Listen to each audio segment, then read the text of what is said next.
Hey guys, welcome back to my YouTube channel. तो आज हम अपोज सीरीज को फिर से कंटिन्यू करने जा रहे हैं। तो जैसे कि हमने प्रीवियस एपिसोड में देखा था, वो इंसान लूजंग को शुक्रिया बोलते हैं। लूजंग बोलते तुम्हारा वेलकम, मैंने बस वही चीज की है जो मेरे को करनी चाहिए थी, और तुम थे वो जिसने खुद डेंजर सिचुएशन में पकड़ के सभी की लाइफ को सेव किया है। तो एपिसोड नंबर 443 की स्टार्टिंग होती है। वो एक जगह पहुंच जाते हैं। एक मार्शल आर्टिस्ट बोलते हैं हम पहुंच गए हैं, खड़े मत रहो, चलो अंदर चलते हैं। दूसरा बोलते ठीक है। वहां पे एक बहुत बड़ा क्रेचर टाइप होता है सामने। लूजंग आगे की तरफ देख के बोलता है कि ये किस तरह का मॉन्स्टर है। वो जान होता है वोरगोट टेम्पल का। वो बोलता है कि ये टाइम सोर्स बग है। ऐसा बोला जाता है कि जो हमारा हिस्ट्री वगैरह एक तरह से डिलीट की गई है, जो हमारे पास्ट के बारे में चीजों का पता नहीं है, वो इसी बग की वजह से हुआ है। ये पास्ट को खा जाता है। लूजंग सुन के हैरान हो जाता है और बोलता है अगर इन बग्स ने पास्ट को खा लिया तो इसका मतलब पास्ट अब बचा ही नहीं है। लूजंग बोलता है हाँ जी, क्योंकि पर तुमने बोला मुझे कि सिर्फ सनब्लाइंड रेस की जो लीडर वही क्वालिफाइड है टाइम के पीछे जाने के लिए और चेंज करने के लिए। अगर जो लीडर वो सच्ची मुच्ची पीछे जा सकती है टाइम की और सेंट को मार सकती है, तो जितने भी क्लूज होंगे सेंट के पास्ट के वो भी खत्म हो जाएंगे और फ्यूचर भी चेंज हो जाएगा। पर ये कैसे हो सकता है? मतलब एक सेंट भी डिसअपियर हो जा रहा है और उसका पास्ट भी रह रहा है, उसके पास्ट के ट्रेसेस। वो वोरगोट टेम्पल का इंसान बोलता है कि जो टाइम सोर्स बग्स होते हैं जो पास्ट को खाते हैं, मतलब ये जो बात है ये एक लेजेंड है। जो रियल टाइम सोर्स बग होता है वो पास्ट को खाता नहीं है। बात ये है कि वो टाइम में रहते हैं और वो टाइम को गार्ड करते हैं। जो टाइम सोर्स बग्स होते हैं वो बहुत ज्यादा पावरफुल होते हैं। सेंट भी इनसे बच के नहीं निकल सकते। लूजंग हैरान होकर बोलता है सेंट एनकाउंटर करते हैं टाइम सोर्स बग्स को, मतलब बच नहीं सकते एक तरह से। अब मुझे बात बोलना कि जो लीडर है सनब्लाइंड रेस की वो पास्ट में जा सकती है क्योंकि उसने टाइम स्वॉर्ड ऑफ गॉड को ऑब्टेन किया सिर्फ उसी की वजह से। और बात यह कि जो टाइम सोर्स बग्स होते हैं वो टाइम के अंदर सर्वाइव कर पाते हैं, तो सेंट कैसे एनकाउंटर करेंगे? सेंट की फाइट कैसी होगी इन बीस से? हाँ जी बोलती वेल मुझे भी नहीं पता। जो वोरगोट टेम्पल का इंसान होता है वो बोलते तुम गलती कर रही हो। टाइम क्रैक्स जो होते हैं वो हर जगह होते हैं टाइम सी में। सेंट के पास एबिलिटी होती है जो बड़े बड़े क्रैक्स होते हैं उनको फाइंड करने की। वो उन क्रैक्स को यूज कर सकते हैं पास्ट में जाने के लिए। अच्छा, मतलब एक तरह से सनब्लाइंड रेस की जो लीडर है उसी के पास एबिलिटी है पास्ट में जाने की। पर सेंट भी कभी कभी यूज करते हैं जो क्रैक्स फॉर्म होते हैं सी के ऊपर। पर उस टाइम को बचाने के लिए ये जो हमारा बीस्ट है, ये बग है, ये उन सेंट्स को मार देता है एक तरह से। और लीडर इसलिए बचती क्योंकि उसके पास स्वॉर्ड आर्टिफैक्ट है। वो इंसान बोलता है कि जो लीडर सनब्लाइंड रेस की वो पास्ट में बच के इसलिए जा सकती क्योंकि उसके पास स्वॉर्ड है। ऐसे बाकी सेंट जो टाइम क्रैक में एंटर करते हैं वो पास्ट में नहीं जा सकते हैं क्योंकि ये जो गार्डन है ब्लॉक करके रखते हैं टाइम को। लूजंग बोलते तो अच्छी ऐसी बात है। लूजंग सोच रहा होता है कि अच्छा एक रेस है टाइम के अंदर भी, और पूरी बात ये कि मतलब जितनी भी चीजें ये कुछ ज्यादा कॉम्प्लिकेटेड है जितना मैंने इमेजिन किया था। जान बोलते है कि आगे जाते हैं और ये जो टाइम है, ये जो टेम्पल है, ये ऐसी चीज है जिसे हम मिस नहीं कर सकते हैं। मैं यहाँ पे पहले भी आया था, मैंने कुछ ज्यादा लर्न किया था और वो ऐसे एंटर कर रहे होते एक जगह पे, हमें कुछ ज्यादा दरवाजे होते हैं। हान चुई बोलती है कि मुझे पता है कि ये सीक्रेट टाइम रूम्स हैं। ऐसा बोला जाता है कि जो भी इसके अंदर एंटर करता है वो अपने बोटल नेक को तोड़ सकता है, मतलब एक तरह से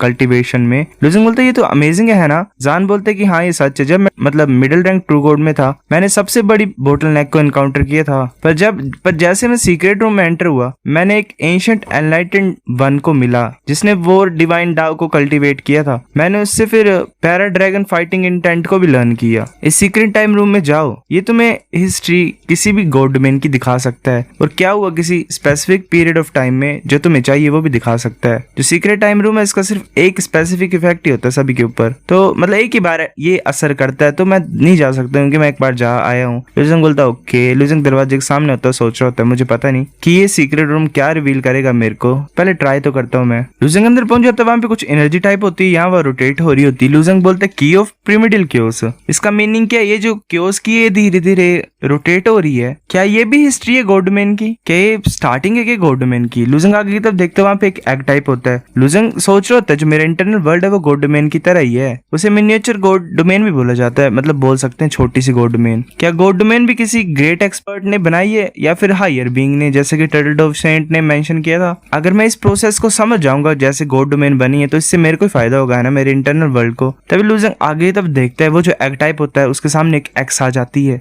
लूजंग बोलता है एक्स? लूजंग सोच रहा होता है लेजेंड ने, मतलब ऐसा बोला जाता है कि जो क्रिएटिंग एक्स थी उसे यूज किया गया था गॉड डोमेन को बनाने के लिए। ये ऐसे कहानी चलती गई ये गॉड डोमेन काफी टाइम से, और जो क्रिएटिंग एक्स है वो फिर डिसमेंटल हो गई, मतलब पूरी तरह से टूट गई कुछ दिन के बाद जैसे गॉड डोमेन बनी कट होके। इसलिए काफी ज्यादा डाउट्स ही हैं कि मतलब क्रिएटिंग एक्स थी भी एक्चुअल में कि नहीं। क्या इसका मतलब क्रिएटिंग एक्स सच्ची मुच्ची थी? तभी कोई इंसान अपने हाथ को निकालता है और उस क्रिएटिंग एक्स को पकड़ता है और वेल जोर से मारता है, उससे क्रैक पड़ता है और बहुत ज्यादा एनर्जी निकल रही होती है। यहाँ लूजंग सोच रहा होता है कि ये सिर्फ हिस्ट्री है पास्ट की, पर इतनी ज्यादा पावरफुल फीलिंग आ रही है मुझे। मैं ये सोच रहा हूँ कि एक्चुअल में जब हुआ होगा तो कितनी ज्यादा एनर्जी रिलीज हुई होगी और कितना सा प्रेशर यहाँ वहाँ फैला होगा। वो जो एक्स होती है वो उस एग को तोड़ देती है। लुजंग सोच रहे थे मैं बिलीव नहीं कर सकता हूँ कि इसने पूरी तरह से उसको तोड़ा नहीं। वो एग्स को फिर से उठाता है इंसान और 2 हिस्सों में काट देता है उस एग को। वो जो एग होता है वो 2 हिस्सों में कट जाता है और वेल ऐसे एनर्जी फैल रही होती है, एक बहुत बड़ा कट फॉर्म हो रहा होता है स्पेस में। लुजंग आगे तब देख रहा होता है हैरानी से, तभी एक वर्ल्ड टाइप भी क्रिएट हो जाता है वहां पे, नीचे सी होती है। लुजंग सोच रहे थे तो इंडीड मतलब वही है, गॉडमैन की क्रिएशन की पिक्चर है। इसने मेरी हेल्प भी की एक तरह से मेरे इंटरनल वर्ल्ड को समझने के लिए, पर इसका यूज क्या सीक्रेट टाइम रूम में। लुजंग ऐसे देख रहा होता है यहाँ वहां उसको और बोलता है मतलब ऊपर क्लाउड जमा हो रहे होते हैं। लुजंग बोलता है ये तो इंटरनल पोटेंशियल क्लाउड नहीं है, ये तो बहुत ज्यादा सिमिलर है बाउंड्री क्लाउड जो होते हैं, जो फॉर्म होते हैं जब हम रेलम लोड्स में पहुंचते हैं। नहीं, ये एग्जैक्टली सेम है, पर ये बाउंड्री क्लाउड हो कैसे सकते हैं। जब मैं रेलम लोड बना था तो टर्टल डोव सेन ने बोला था कि जो मेरे रेलम क्लाउड थे उसमें 3000 डिवाइन डाओ का ओरा था, जैसे कि मास्टर का प्लान था। तो मैं अंडरस्टैंड नहीं कर पाया उसके वर्ड्स को उस टाइम पे। मुझे पता नहीं कि ये 3000 डिवाइन डाओ मास्टर प्लान क्या था। लुजंग बोलते क्या ये की चीज है। तभी एक मतलब वहां पे क्लाउड्स के ऊपर पिलर टाइप अपेयर होता है, वहां पे एक इंसान खड़ा होता है। वो जो इंसान होता है वो अपनी स्वॉर्ड को साइड में करता है, फिर ऊपर की तरफ स्लैश करता है, फिर नीचे की तरफ स्लैश करता है। वैसे स्लैशेस को कर रहा होता है और उस क्लाउड को तोड़ रहा होता है। लुजंग बोलते हैं पिरामिडल बिगनिंग स्वॉर्ड टेक्निक। लुजंग सोच रहा होता है जब मैं ड्रीम बैटलफील्ड में था तो हुआ टियानमिंग ने पिरामिडल बिगनिंग स्वॉर्ड टेक्निक को यूज किया था। पर ये जो फिगर की परफॉर्मेंस है इसके सिर्फ कुछ ही मूव्स हैं, हर एक स्वॉर्ड कुछ ज्यादा खतरनाक पावर को रखती है। और जो ओरा इस क्लाउड में वेल वो जो स्लैशेस होते हैं वो ऐसे ही सी में पड़ते हैं और तबाही मची होती है एक तरह से। लुजंग बोलता है तो ये जो फिगर है गॉडमैन को एक्सपैंड कर रहा है। वेल वो जो इंसान होता है वो अपनी स्वॉर्ड टेक्निक से गॉडमैन की वॉल्स पे मार रहा होता है और उसे बड़ा कर रहा होता है। लुजंग सोच रहा है तो जो फिगर है उसने 1 लाख स्वॉर्ड स्ट्राइक्स को कर दिया है, पर सिर्फ टोटल 13 मूव्स ही थे स्वॉर्ड के टोटल में। लुजंग सोच रहा होता है कि हर एक जो मूव है 13 का ये कुछ ज्यादा पावरफुल है और जो ओरा है हर एक स्वॉर्ड में वो और ज्यादा कॉम्प्लिकेटेड है। मैं कुछ तरह से कॉम्प्रिहेंड कर पा रहा हूँ, पर ये एक्चुअल में 100 ऑफ डिवाइन डाउस के इंटरनल पोटेंशियल का मिक्स है।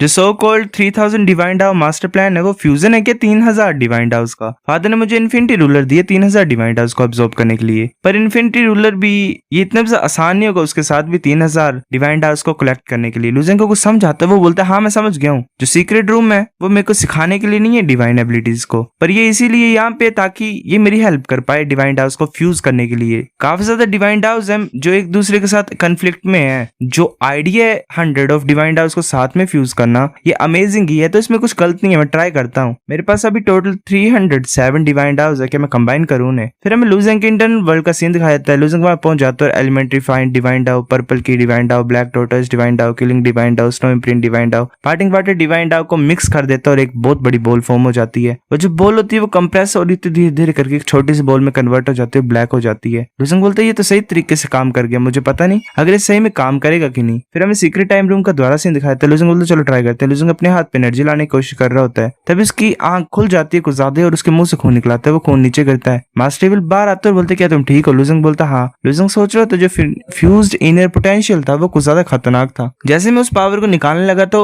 एक तरह से तबाही मचने लग पड़ी मेरी बॉडी में। मास्टर एविल सोच रहा था तो मुझे पता है इंसान की जो ओरिजिन है वो कुछ ज्यादा एक्स्ट्राऑर्डिनरी है, पर किस तरह की अमेजिंग टेक्निक को यूज करने लगा था और क्या चीज इसने कल्टीवेट की है जिसकी वजह से इसे क्रिएशन ऑफ गॉड डोमेन दिखाई दे रही है। लुजंग सोच रहा था जो मेथड है वो करेक्ट है, पर मैंने एक्सपेक्ट नहीं किया था कि जो इंटरनल पोटेंशियल की एनर्जी होगी वो इतनी ज्यादा खतरनाक होगी। इसे बाहर निकालने से पहले ही मैं ऑलरेडी उसके कंट्रोल को खो बैठा। जो डिवाइन डाउस थे उस फिगर ने फ्यूज किए थे साथ में, वो सिलेक्टिव थे। ऐसा हो सकता है कि उसने कुछ डिवाइन डाउस को साथ मतलब अलग कर दिया था जो कि एक दूसरे के साथ क्लैश कर रहे थे, लड़ रहे थे। मैंने किसी भी क्लैशिंग डिवाइन डाउ को अलग नहीं किया और उनको साथ में फ्यूज कर दिया, शायद तो प्रॉब्लम आ रही है। चलो मैं कुछ और टाइम ट्राई करता हूँ। फिर हमें 2 घंटे के बाद का सीन दिखाया जाता है। ऐसे मार्शल आर्टिस्ट वहां पे होते हैं। लैंग लूशु के पास आके बोलता है कि कैसा गया तुम्हारा। लूशु बोलती इतना बुरा नहीं था। लैंग बोलता है कि मैंने भी काफी ज्यादा गेन किया इस प्लेस से, मैं फील कर पा रहा हूँ कि मैं ब्रेक थ्रू कर पाऊंगा टॉप रैंक ट्रू गॉड में किसी भी टाइम। लूशु बोलती है अच्छा। लूशु यहाँ देख रही होती है। लैंग गुस्सा हो जाता है, सोच रहा होता है कि इस टाइम भी इसकी जो आइज है वो उस बच्चे के ऊपर है, लू टेंजिंग के ऊपर। मैं वेट नहीं कर सकता हूँ उसको मारने के लिए। हान बिला बोलती है लूजेंग के पास जाके। वह लूजेंग बाहर आ जाता है कि लूजेंग तुम बाहर आ गए हो। हान चुई बोलती तुम ऐसे देखने में इंजर लग रही हो। हान बिला बोलती है कि ये कैसे पॉसिबल है, क्या इसका मतलब सीक्रेट टाइम रूम में भी किसी को हर्ट हो सकता है। लूजेंग बोलते है ओके ठीक है, सब कुछ ठीक है, ये मेरी कल्टीवेशन में कुछ गलती हो गई थी, तुम्हें चिंता नहीं करनी है, चलो बाकियों के पास जाते हैं। तभी हम द्वारा बार का सीन दिखाया था, वहाँ पे कुछ ज्यादा गोस्ट होते हैं। एक मार्शल आर्टिस्ट बोलता है कि इन गोस्ट को डिस्ट्रैक्ट करके हमारे पास चांस था सेकंड स्टेज ऑफ टाइम सी में एंटर करने के लिए। वेल ये दूसरे स्टेज में जाना चाहते हैं और वहाँ पे है गोस्ट। एक इंसान बोलता है कि इस टाइम में जो टाइम सी वो और ज्यादा डेंजरस हो गई है, जो फर्स्ट स्टेज था वो भी काफी ज्यादा खतरनाक था, तो इसका मतलब सेकंड स्टेज में हम मर ही नहीं जाएंगे। मुझे लगता है कि ये ज्यादा अच्छा होगा अगर हम टाइम सी से बाहर चल जाएंगे। जहान बोलता है कि जो फॉरबिडन लैंड है वो और ज्यादा डिफिकल्ट बनती जा रही है पास से। जो फॉरबिडन लैंड है वो कुछ ज्यादा स्टेबल है, पर शायद कुछ अपॉर्चुनिटीज आ गई होंगी इस टाइम पे, इसलिए ये डिफिकल्टी बढ़ गई है। इसलिए जो टाइम गोस्ट है ये एंट्रेंस को ब्लॉक कर रहे हैं और एग्जिट को ब्लॉक कर रहे हैं। चाहे हम लीव करेंगे टेंपल को या फिर ना करेंगे, वो लिu टेंजिंग के ऊपर डिपेंड करता है। जान बोलते है लिu टेंजिंग तुम क्या करना चाहते हो? वेल क्योंकि टाइगर इसी के पास है तो ये डिसाइड करेगा क्या होगा क्या नहीं, बाकी बाहर में जाएगा। लुजंग बोलता है ऐसा लग रहा है कि हम एक दूसरे से हमारी बातें नहीं हो रही, मतलब बन नहीं रही है, हमारा प्लान डिफरेंट है। मैं चाहता हूँ हम और ज्यादा डीप जाएं फॉरबिडन लैंड के, जो मेरे को फॉलो करना चाहता है वो आ सकता है। एक मार्शल आर्टिस्ट लुजंग को बोलता है कि तुम क्या सोच रहे हो, तुम कैसे हमारे लिए भी डिसीजन कर सकते हो? जो गोल्डन बी स्टैचू वो रेयर चीज है, मतलब इतनी ज्यादा रेयर चीज नहीं है, ये बस तुम्हारी किस्मत है कि वो तुम्हारे पास है, तुम ऐसा क्यों कर रहे हो? लैंग बोलते है कि हाँ ये सही है, ये सिर्फ एक छोटा सा लो रैंक ट्रू गॉड है, ये क्वालिफाइड नहीं डिसीजन को बनाने के लिए। हाँ चुई बोलती है मैं लिu टेंजिंग को फॉलो करूंगी। हाँ बीलाओ भी बोलती है मैं भी ब्रदर लिu टेंजिंग को फॉलो करूंगी। हाँ लुशु बोलती है कि हाँ मैं भी और ज्यादा एक्सप्लोर करना चाहती हूँ फॉरबिडन लैंड को। सो गाइस एपिसोड नंबर 443 इतना था। अगर आपको वीडियो पसंद तो लाइक करो, नहीं फिर भी लाइक कर दो, शेयर कर दो, साथ कमेंट करके बताओ अगर आपको वीडियो कैसी लगी। सब्सक्राइब करो, तब तक के लिए बाय बाय।